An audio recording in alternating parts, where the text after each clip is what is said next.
లో చంద్రబాబు పనిచేయాల్సి ఉంటుంది. Correct. And అలాగే vertical distribution and dissemination of powers ఉండే అవకాశాలు ఉన్నాయా సార్? వర్టికల్ అంటే ఇప్పుడు వాళ్ళు ప్రపోర్షనేట్గా ఎన్ని స్థానాల్లో వాళ్ళు పోటీ చేశారంటే దానికి చట్టసభల్లో అలా తీసుకుంటారు. బట్ నామినేటెడ్ పోస్టులకు వచ్చేప్పటికీ ఇక్కడ ఎంత మేరకు వాళ్ళు లూజ్ అయ్యారో ఆ మేరకు అక్కడ కంపెన్సేట్ చేసే అవకాశం ఉందా? ఎక్కువ ఇప్పుడు మనము ఇంకా ప్రభుత్వ కౌంటింగ్ జరగలేదు, ప్రభుత్వం అధికారంలోకి రాలేదు, మనం ఆ స్థాయికి వెళ్ళిపోయి అప్పుడే అంటే వాళ్ళు చర్చించుకుంటున్నారండి, పార్టీల్లో వాళ్ళు చర్చించుకుంటున్నారు. తెలుగుదేశం వాళ్ళు చర్చించుకోవడం వల్ల సబబుగా కాదు. ఒక వాళ్ళైతే ఫార్ములా ఏదైనా ఇలా ఉండొచ్చు అనే దాని మీద నాకు కేంద్ర నాయకత్వం నుంచి ఢిల్లీ నుంచి ఒక సమాచారం ఉంది కాబట్టి నేను చెప్పగలిగినా. అది ఫార్ములా, ఒక ఫార్ములా ఎలా ఉండొచ్చు, దాంట్లో మార్పులు చేర్పులు ఉండొచ్చు, లేదా పూర్తిగా వైలేట్ చేయొచ్చు. ఏది ఏమైనా కూడా ఏ దాంట్లో అయినా కూడా ఇప్పుడు జనసేన నుంచి ఒక 10 నుంచి 12 గెలుస్తారని సమాచారం ఇచ్చారు ఢిల్లీ వాళ్ళు. బీజేపీ నుంచి 3 నుంచి 5 గెలుస్తారని ఇచ్చారు. 3 పక్కా గెలుస్తారు, జనసేన నుంచి 10 మంది పక్కా గెలుస్తారు. అలాగే తెలుగుదేశం నుంచి 90 మంది పక్కా గెలుస్తారు. మిగతా వాళ్ళు ఒక 5 మంది ఎక్కువ గెలిచే అవకాశం ఉందని చెప్పారు వాళ్ళు. దాన్ని బట్టి 10 మంది గెలిచారు అనుకున్నాం. జనసేనకి ఖచ్చితంగా 2 మంత్రులు ఉంటారు, బీజేపీలో 3 వచ్చినా 2 అవుతారు. ఏం సందేహించాల్సిన అవసరం, ఎందుకంటే అప్పర్ హ్యాండ్ తీసుకుంటారు వాళ్ళు, బీజేపీ తీసుకుంటారు.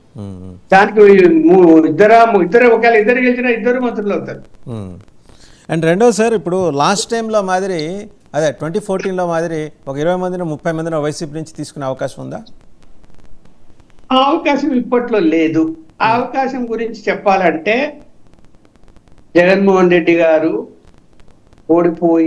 ఓడిపోయిన తర్వాత కోర్టులకు సంబంధించిన అంశాలలో అతనికి ఏదైనా ఇబ్బందికరమైన పరిస్థితులు వస్తే గెలుచుకునేటువంటి 58 మంది వరకు గెలుస్తారు అనే సమాచారం ఉంది.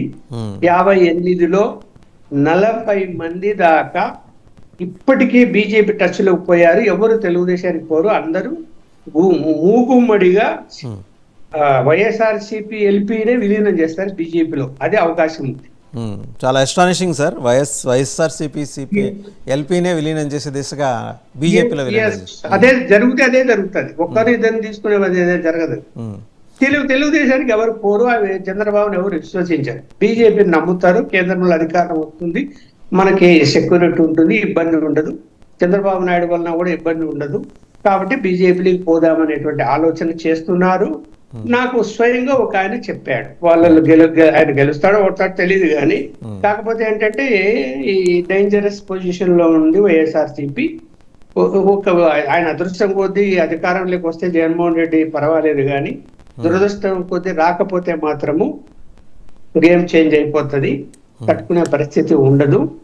కాబట్టి నమస్కారం పెట్టేసి శుభ్రంగా బీజేపీ దగ్గరికి వెళ్ళిపోదాం అనుకుంటున్నాం. సో అప్పుడు మహా అయితే మిగిలితే 15 మంది మిగులుతారు వైసీపీలో. వాళ్ళు కూడా మిగులుతారు, వాళ్ళు కూడా పోతారు, తెలియదు కదా. రైట్.